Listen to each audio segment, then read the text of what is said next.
सियो चाओ का मन भी धीरे-धीरे हल्का होने लगा। कुछ और प्याले पीने के बाद उसने यूं ही पूछ लिया, बताइए सर, आप हमारे चांसलर साओ के बारे में सच में क्या सोचते हैं? मैंने जोर की शराबी डकार ली और बिना सोचे जवाब दिया, जहां तक चांसलर चाओ की बात है, वो कोई हीरो नहीं है। ये सुनते ही क्याओ चाओ की आंखों में एक पल के लिए तेज हत्या की चमक कौंध गई, लेकिन मुझे उसकी तरफ देखने की भी फुर्सत नहीं थी। मैं आराम से बोलता रहा, हाँ, लेकिन वो कोई निर्दयी टायरेनिकल ओवरलॉर्ड भी नहीं है। ये सुनकर उसके चेहरे का तनाव थोड़ा कम हुआ। फिर मैं मुस्कुराया और अपनी बात पूरी की। वो एक कनिंग हीरो है। ये सुनते ही उसकी आंखों की सारी ठंडक गायब हो गई। उसने शराब का एक और घूंट लिया, थोड़ा आगे झुककर उत्सुकता से पूछा, ऐसा क्यों कहते हो? मैं हंस पड़ा, अरे तुम्हारी समझ अभी थोड़ी धीमी है। फिर मजाक करते हुए बोला, लेकिन तुम इतनी बढ़िया शराब और मांस लेकर आए हो, इसलिए ठीक से समझा देता हूँ। बस एक बात याद रखना। मैंने उंगली उठाकर उसकी तरफ इशारा किया। आज रात जो भी बात होगी वो चांसलर साओ के कानों तक कभी नहीं पहुंचनी चाहिए, वरना मेरे 10 सिर भी हों तब भी जान नहीं बचेगी। चाओ चाओ मन ही मन हंसी रोक नहीं पाया। जिस चांसलर से तुम इतना डर रहे हो वो अभी तुम्हारे सामने बैठा है। लेकिन चेहरे पर कुछ जाहिर किए बिना उसने मुस्कुराकर आसमान की तरफ इशारा किया, फिर जमीन की तरफ, और बोला, आसमान जानता है, जमीन जानती है, तुम जानते हो और मैं जानता हूँ। मेरे लिए इतना भरोसा काफी था। मैंने पूरा शराब का मटका दोनों हाथों में उठाया, लंबा घूंट लगाया और फिर बोलना शुरू किया। एक सच्चा हीरो वो होता है जिसके दिल में पूरी दुनिया बसती है, जो अपने महान कामों से ऐसी शोहरत कमाता है जिसका कोई मुकाबला ना हो। लेकिन अफसोस, ऐसे लोग अक्सर बहुत ज्यादा नेक और सीधे साधे होते हैं। हिस्ट्री में ऐसे अनगिनत हीरोज हुए हैं, लेकिन ज्यादातर का अंत दुखद ही हुआ, बिल्कुल सांग यू की तरह। मैंने थोड़ा रुकर फिर कहा, अब अगर टायरेनिकल ओवरलॉर्ड की बात करें तो ऐसा इंसान बेहद महत्वाकांक्षी और असाधारण क्षमता वाला होता है। उसके पास इतनी ताकत होती है कि लोग उसे देखकर कांप उठे, लेकिन ऐसे ज्यादातर लोग आखिर में सिर्फ एक शक्तिशाली वॉरलॉर्ड बनकर रह जाते हैं। जैसे जैसे उनकी ताकत बढ़ती है वैसे वैसे उनके स्वभाव की कमियां भी बढ़ती जाती हैं। वो और ज्यादा क्रूर, घमंडी और निर्दयी बन जाते हैं। ऐसे लोग बहुत बड़ी उपलब्धियां हासिल नहीं कर पाते। चाओ चाओ मेरी बातें पूरी तल्लीनता से सुन रहा था। आखिर उसने उत्सुक होकर पूछा, तो फिर कनिंग हीरो आखिर होता क्या है? मेरे होठों पर हल्की मुस्कान आ गई। पूरे इतिहास में ये उपाधि सिर्फ चांसलर साओ को ही मिलनी चाहिए। जैसा कि कहा जाता है, शांत समय में एक योग्य मंत्री और अशांत समय में एक कनिंग हीरो। उसके अंदर एक हीरो की भी खूबियां हैं और एक टायरेनिकल ओवरलॉर्ड की भी। उसका दिमाग हमेशा योजनाएं बनाता रहता है। उसके फैसले तेज, कठोर और बिना हिचकिचाहट के होते हैं। और एक बार उसने कोई लक्ष्य तय कर लिया तो उसे हासिल किए बिना कभी नहीं रुका। सिर्फ शाही दरबार पर नियंत्रण रखना और एम्परर के नाम का इस्तेमाल करके बाकी सभी फ्यूडल लॉर्ड्स को आदेश देना ही उसकी चालाकी साबित करने के लिए काफी है। लेकिन बात यहीं खत्म नहीं होती। उसके तरीके कभी बेहद निर्दयी होते हैं तो कभी इतने महीन कि सामने वाला समझ भी नहीं पाता। वो हर परिस्थिति के हिसाब से खुद को बदल लेता है। और इस अराजक युग में जिसे सच में महान कहा जाए, उसके पास दो चीजें होना जरूरी हैं, अतुलनीय स्ट्रैटेजी और अपार शक्ति। उसके पास अपनी टेरिटरी हो, अपनी सेना हो और पूरी दुनिया की दिशा बदल देने की ताकत हो। अगर पूरे इतिहास पर नजर डालो तो चांसलर काओ ही अकेला ऐसा इंसान है जिसके अंदर ये सारी खूबियां एक साथ मौजूद हैं। उसके जैसा दूसरा कभी पैदा नहीं हुआ। मेरी बातें सुनकर खुद चाओ चाओ भी कुछ पल के लिए स्तब्ध रह गया। उसने कभी सपने में भी नहीं सोचा था कि कोई उसके बारे में इतनी गहराई और इतनी ऊंची सोच रख सकता है। शुरुआत में उसे कनिंग हीरो जैसी उपाधि कुछ खास पसंद नहीं आई थी, लेकिन मेरी पूरी व्याख्या सुनने के बाद उसे महसूस हुआ कि शायद उससे बेहतर कोई शब्द उसके लिए हो ही नहीं सकता। एक पल के लिए तो उसके मन में ये ख्याल भी आया कि कहीं मैंने उसकी असली पहचान पहचान तो नहीं ली और जानबूझकर उसकी तारीफ कर रहा हूँ। लेकिन जब उसने मेरी तरफ गौर से देखा तो उसे सिर्फ एक पूरी तरह नशे में धुत इंसान दिखाई दिया। मेरी हर हरकत, हर शब्द और चेहरे का हर भाव यही बता रहा था कि मैं इस वक्त शराब के नशे में पूरी तरह डूब चुका था। उस पल साओ चाओ को पूरा यकीन हो गया कि मैंने जो कुछ भी कहा था वो दिल की गहराइयों से निकला था। कुछ देर के लिए तो वो खुशी से मानो हवा में उड़ने लगा। कोई उसके सामने इतनी सच्ची दिल से उसकी तारीफ करे, ये एहसास ही उसके दिल को बेहद सुकून दे रहा था। ये खोखली चापलूसी नहीं थी, बल्कि हर शब्द पूरी ईमानदारी से कहा गया था। लेकिन इतनी खुशी के बावजूद वो अपना असली मकसद नहीं भूला था। आज रात वो यहाँ मेरी सलाह लेने ही आया था। उसने आराम से शराब का एक और प्याला भरा, एक घूंट लिया और कैजुअली पूछा, सर, अब जबकि चेन्नई पर हमारा हमला नाकाम हो चुका है तो क्यों ना हम एक बार फिर वहां हमला कर दें? मैंने तुरंत हाथ हिलाया, आंखें घुमाई और कहा, यही वजह है कि तुम अभी तक अच्छे जनरल नहीं बन पाए। लियो बे वहां से निकल चुका है। क्या तुम्हें सच में लगता है कि वो वहीं बैठकर दूसरी बार पिटने का इंतजार करेगा? मेरी बात सुनते ही साओ चाओ एक पल के लिए पूरी तरह चुप हो गया। जाहिर सी बात थी, उसे पहले से पता था कि लियो बे शीन्ये छोड़ चुका है। उसने तो बस जानबूझकर सवाल पूछा था, लेकिन फिर भी आखिर में मेरी नजर में छोटा ही साबित हो गया। मजेदार बात तो ये थी कि उसके अपने ज्यादातर जनरल्स भी ये अंदाजा नहीं लगा पाए थे कि लियो बे शीन्ये छोड़ देगा। उन सबका मानना था कि इतनी बड़ी जीत के बाद लियो बे वहीं डटा रहेगा और लड़ाई जारी रखेगा। काश मेरे सारे जनरल्स भी ये फैन की तरह सोच पाते। ये सोचकर चाओ चाओ ने मन ही मन लंबी सांस भरी और फिर अगला सवाल पूछा, अगर वो लोग भाग ही चुके हैं तो क्या हमारी हजारों की सेना के सामने उनके कुछ हजार सैनिकों को पकड़ना बेहद आसान नहीं होगा? मैंने हल्की सी नाक सिकोड़ते हुए सिर हिला दिया। तुम्हें समझने में इतनी देर क्यों लगती है? अगर एक काबिल जनरल बनना है तो सिर्फ सामने दिख रही चीजों को देखकर फैसला मत किया करो। बैटलफील्ड की भविष्यवाणी सिर्फ दोनों सेनाओं की ताकत की तुलना करने से नहीं होती। लियू बेई ने सीनिये छोड़ा है, लेकिन वो हारा नहीं है। उसने अपनी मर्जी से पीछे हटने का फैसला किया है और बस यही बात उसके सैनिकों का हौसला पूरी तरह बदल देती है। ऊपर से जब किसी को भागना होता है तो ज्यादा सैनिक होना फायदा नहीं बल्कि बोझ बन जाता है। छोटी सेना कहीं ज्यादा तेजी से आगे बढ़ती है। चाओ चाओ ने ऐसा दिखाया जैसे वो गहरी सोच में डूब गया हो। फिर बोला, मैंने सुना है कि लियू बेई शीन्ये के आम नागरिकों को भी अपने साथ लेकर गया है। इसी वजह से उसकी रफ्तार काफी धीमी हो गई है। मैंने तुरंत सिर हिलाकर कहा, बिल्कुल सही। इतनी मुश्किल घड़ी में भी लियू बेई अपनी दयालु छवि छोड़ने को तैयार नहीं है। यही उसकी सबसे बड़ी ताकत है और इसी रिप्यूटेशन की वजह से इस अराजक दुनिया में उसकी जगह बनी हुई है। चाओ चाओ ने आगे पूछा, तो क्या इसका मतलब है कि हमारी सेना के पास अभी भी उसे पकड़ने का मौका है? मैंने उसे ऐसे देखा जैसे उससे ज्यादा निराशाजनक इंसान कोई हो ही नहीं सकता। तुमसे तो उम्मीद ही छोड़ देनी चाहिए। अभी मैंने तुम्हें क्या सिखाया था? सिर्फ एक वजह देकर फैसला मत करो। उन नागरिकों का साथ होना सिर्फ एक फैक्टर है। पूरी सिचुएशन को साथ में देखो। लियो बे की सेना पूरी तरह एकजुट है, जबकि हमारी पीछा करने वाली सेना दिन रात लगातार मार्च करेगी और थककर चूर हो जाएगी। ऐसे में उनकी कॉम्बैट इफेक्टिवनेस अपने आप गिर जाएगी। और सबसे बड़ी बात, अगर आखिरी वक्त पर लियू बे उन नागरिकों को छोड़कर उन्हें हमारे रास्ते की दीवार बना दे तो ऊपर से उसके पास सैनिक भले कम हो, लेकिन उसके हर टॉप जनरल गुआन यू, जांगफे और जोयुन अकेले 100 साधारण सैनिकों के बराबर हैं और उन सबके ऊपर जूग लियांग जैसा चालाक इंसान मौजूद है जिसकी चालों का कोई अंत ही नहीं। ऐसी हालत में लियू बे का जिंदा बच निकलना लगभग तय है। चाओ चाओ की भौहें हल्की सी सिकुड़ गईं। तो क्या सच में लियू बे को हमेशा के लिए खत्म करने का कोई तरीका नहीं है? मैंने शराब का एक और घूंट भरते हुए गहरी सांस छोड़ी। लियू बे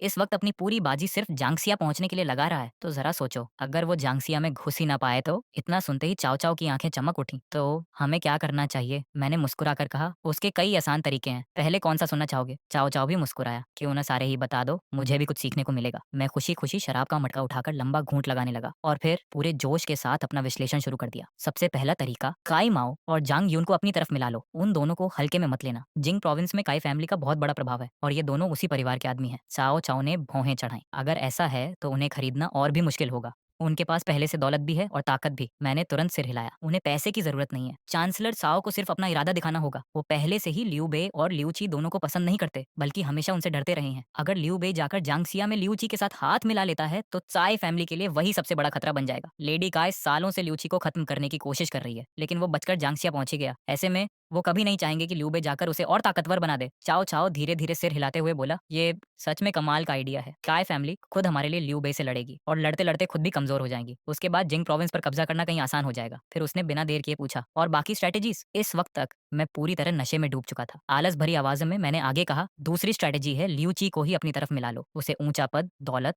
और बड़े बड़े रिवॉर्ड्स देने का वादा करो, लेकिन सबसे जरूरी बात, उसकी सबसे बड़ी कमजोरी पर वार करो। काओ चाओ तुरंत आगे झुक गया। कौन सी कमजोरी? मैंने बिना एक पल गंवाए जवाब दिया, काय फैमिली। लियू ची से कहो कि अगर वो लियू बे को शरण नहीं देगा तो चांसलर चाओ उसकी मदद करेगा काय फैमिली को खत्म करने में, और आखिरकार जिंग प्रोविंस का शासक भी उसी को बना देगा। अब बताओ, अगर उसके सामने ऐसा लालच रखा जाए तो क्या वो फिर भी लियू बे का स्वागत करेगा? चाओ चाओ सोचते हुए अपनी ठोड़ी सहलाने लगा। लेकिन अगर उसने मना कर दिया तो? तब तो लियू बे हम पर हंसेगा। अचानक मेरे चेहरे का भाव पूरी तरह बदल गया। मेरी आंखों में बर्फ जैसी ठंडक उतर आई। तो फिर तीसरी स्ट्रैटेजी इस्तेमाल करो। मेरी आवाज पहले से कहीं ज्यादा भारी और डरावनी हो गई। पूरे जिंग प्रोविंस में अफवाह फैला दो कि चाय फैमिली सत्ता हथियाने और लियू ब्याओ की हत्या करने की साजिश रच रही है। मेरी बात खत्म होते ही काओ चाओ सब कुछ समझ गया। अगर ऐसी अफवाह पूरे प्रांत में फैल गई तो काई फैमिली घबरा जाएगी और अपनी कुर्सी बचाने के लिए हर संभव कदम उठाएगी। ऐसे में लियू ची उनका सबसे बड़ा दुश्मन बन जाएगा, और क्योंकि लियू बे उसी की मदद के लिए जांगसिया जा रहा था, काई फैमिली किसी भी कीमत पर उसे वहां पहुंचने नहीं देगी, बल्कि शायद लियू ची को भी रास्ते से हटाने की कोशिश करेगी। देखते ही देखते पूरे जिंग प्रोविंस में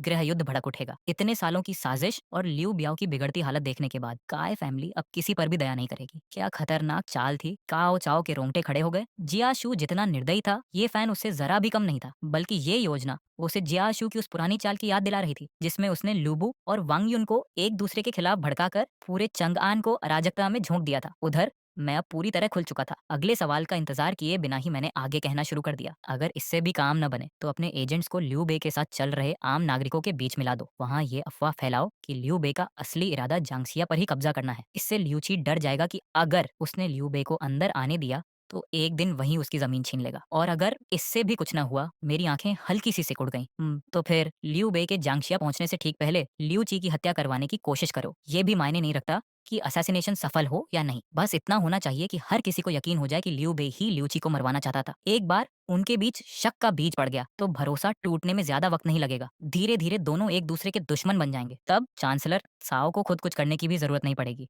हो सकता है ल्यूची खुद ही ल्यूबे को रास्ते से हटा दे। आखिर जांगशिया का शासक वही है। मेरी एक एक स्ट्रैटेजी सुनने के बाद चाओ चाओ पूरी तरह स्तब्ध रह गया। मेरे मुंह से एक के बाद एक योजनाएं ऐसे निकल रही थीं जैसे उनकी कोई कीमत ही ना हो। उसे तो बस उनमें से अपनी पसंद की स्ट्रैटेजी चुननी थी। अगर मेरे पास ये फैन जैसा इंसान होता तो ये सचमुच भगवान का दिया हुआ वरदान होता। उसने मन ही मन सोचा। उसने मेरी हर योजना को दोबारा अपने दिमाग में खंगाला और पाया कि उनमें से हर एक पूरी तरह व्यावहारिक थी। हर स्ट्रैटेजी सीधे लियू बे के बच निकलने के इकलौते रास्ते पर वार कर रही थी और उसके भविष्य के हर संभावित विकल्प को बंद कर रही थी। लेकिन सबसे डराने वाली बात यह थी कि ऐसा लग रहा था मानो मैं इन योजनाओं पर बहुत लंबे समय से सोचता आ रहा हूँ। साफ दिखाई दे रहा था कि मैंने लियू बे के भविष्य की हर चाल को बार बार अपने दिमाग में दोहराया था। अगर ये फैन जैसा सलाहकार मेरे साथ हो तो मेरी आधी परेशानियां अपने आप खत्म हो जाएंगी। तभी उसके मन में एक और ख्याल आया। शुक्र है ये फैन पहले से ही मेरे कैंप में है, चाहे कुछ भी हो जाए। इतने प्रतिभाशाली इंसान को मैं किसी और के लिए काम नहीं करने दूंगा। हैरानी से भरा सियाओ चाओ मुझसे और सवाल पूछना चाहता था, लेकिन जब उसने मेरी तरफ देखा तो पाया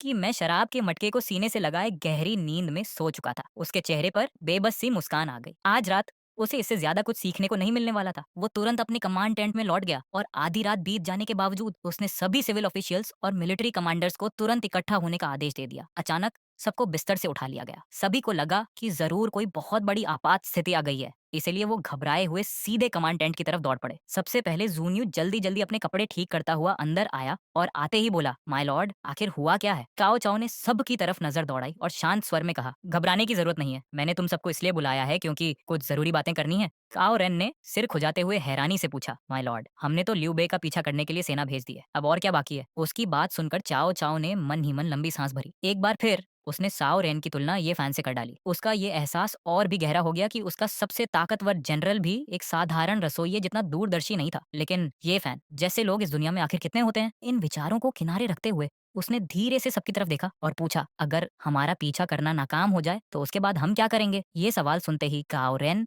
चू हुआंग और बाकी सभी जनरल्स एकदम चुप हो गए। उन्होंने तो कभी इस संभावना के बारे में सोचा ही नहीं था। एक कमांडर होने के नाते वो हमेशा चाओ चाओ के आदेश का पालन करने के आदी थे। अगर चाओ चाओ कहता कि लियू बे का पीछा करो तो वो अपनी पूरी ताकत से उसका पीछा करते। लेकिन अगर वो असफल हो जाएं, उसके बाद क्या करना है, इस बारे में सोचने की आदत उनमें कभी थी ही नहीं। दूसरी तरफ सभी स्ट्रैटेजिस्ट्स की भौहें गहरी सोच में सिकुड़ गईं। जनरल्स के विपरीत उन्होंने इस समस्या पर पहले ही विचार किया था। कुछ के पास तो समाधान भी तैयार थे, लेकिन फिर भी किसी ने कुछ नहीं कहा। सब चुपचाप चियाओ चाओ के आगे बोलने का इंतजार करने लगे। सबकी प्रतिक्रिया देखकर चियाओ चाओ ने ठंडी आवाज में कहा, एक असली जनरल वही होता है जो हर संभावित नतीजे के बारे में पहले से सोच ले। अगर तुम लोग ऐसे युद्ध लड़ोगे तो मैं कैसे भरोसा करूं कि तुम्हें कभी अकेले सेना की कमान सौंप सकता हूं? उसकी बात सुनने में डांट जैसी थी, लेकिन उसके पीछे अपने लोगों की चिंता साफ झलक रही थी। कुछ पल रुककर उसने पूरे टेंट में मौजूद लोगों की तरफ देखा और दृढ़ स्वर में बोला, लियू बे के बच निकलने की संभावना बहुत ज्यादा है, इसलिए हमें हर स्थिति के लिए तैयार रहना होगा। उसका सबसे बड़ा सहारा जियांगसिया है। अगर हम उसका वही रास्ता बंद कर दें तो उसके पास भागने की कोई जगह नहीं बचेगी और आखिरकार उसे आत्मसमर्पण करना ही पड़ेगा। लियू ये तुरंत आगे बढ़ा और सम्मान से बोला, चांसलर की दूरदर्शिता सचमुच अद्भुत है। वहीं पास खड़ा यांगशु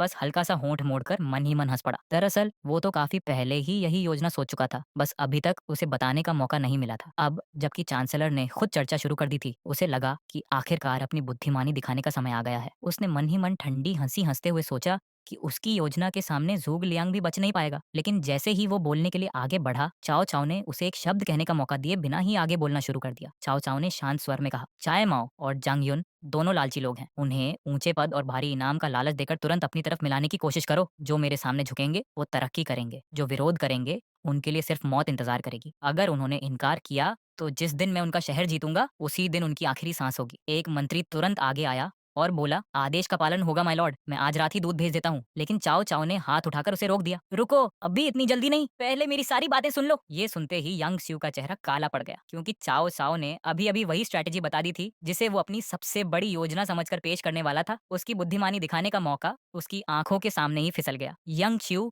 हमेशा से बेहद घमंडी और अपनी प्रतिभा पर गर्व करने वाला इंसान था। अब जोगे लियांग जैसे असाधारण प्रतिभाशाली व्यक्ति के सामने उसकी प्रतिस्पर्धा की भावना और भी तेज हो चुकी थी। दोनों के बीच कोई निजी दुश्मनी नहीं थी, लेकिन वो हर हाल में खुद को ज़ू लियांग से बेहतर साबित करना चाहता था। उसे लगा कि अभी भी उसके पास एक और शानदार स्ट्रैटेजी बची हुई है, इसीलिए उसने दोबारा बोलने की तैयारी की। लेकिन इस बार भी चाओ चाओ ने बिना जाने ही उसे फिर बीच में रोक दिया। काओ चाओ ने अगला आदेश दिया, एक और दूत लियूची के पास भेजो। उससे कहो कि अगर वो लियू बे को शरण नहीं देगा तो मैं उसे जिंग प्रोविंस का अगला शासक बनाने की गारंटी देता हूँ। लेकिन अगर उसने लियू बे को अपने यहाँ जगह दी तो मेरी सेना जियांगशिया को मिट्टी में मिला देगी। बाकी सभी स्ट्रैटेजिस्ट ने तुरंत सहमति में सिर हिला दिया। दोनों तरफ से दबाव बनाने पर लियू बे के पास बच निकलने का कोई रास्ता नहीं बचेगा। चंग यू भी खुद को रोक नहीं पाया और दिल से बोला, कमाल की योजना है चांसलर। लेकिन सबकी हैरानी की बात यह थी कि काओ चाओ अभी भी रुका नहीं था। उसने आगे आदेश दिया, पूरे जिंग प्रोविंस में लोगों को भेजो और अफवाह फैलाओ कि काय फैमिली ने जबरदस्ती सत्ता पर कब्जा कर लिया है। जितने ज्यादा लोग भेज सकते हो भेजो। मैं चाहता हूँ कि सिर्फ कुछ ही दिनों में ये अफवाह पूरे प्रांत में फैल जाए। वहाँ मौजूद हर व्यक्ति बेहद बुद्धिमान था। जैसे ही उन्होंने ये योजना सुनी, सब तुरंत इसका असली मकसद समझ गए। अगर जिंग प्रोविंस के अंदर अराजकता फैल गई तो सिर्फ लियू बे को खत्म करना ही आसान नहीं होगा, बल्कि पूरे जिंग प्रोविंस पर कब्जा करना भी बच्चों का खेल बन जाएगा। येंगच्यू का चेहरा धीरे धीरे पीला पड़ गया। अपनी पूरी जिंदगी में पहली बार उसे महसूस हुआ कि उसकी बुद्धि किसी ने पूरी तरह कुचल दी है। वो मन ही मन खुद को कोसने लगा कि आखिर इतनी शानदार योजना उसके दिमाग में पहले क्यों नहीं आई। वहीं दूसरी तरफ पहरेदारों के बीच खड़ा जियाशु अचानक दिलचस्पी से अपनी आंखें सिकोड़ने लगा। उसने चोरी चोरी काओ चाओ की तरफ देखा, पता नहीं क्यों, लेकिन उसे ये निर्दयी योजनाएं बिल्कुल अपनी प्लानिंग स्टाइल जैसी महसूस हो रही थी। मगर चियाओ चाओ अभी भी नहीं रुका। उसने आखिरी आदेश दिया, कुछ डेथ स्क्वाड सोल्जर्स को लियू बे के साथ चल रहे शरणार्थियों के बीच छिपाकर भेजो। उन्हें अफवाह फैलानी होगी कि लियू बे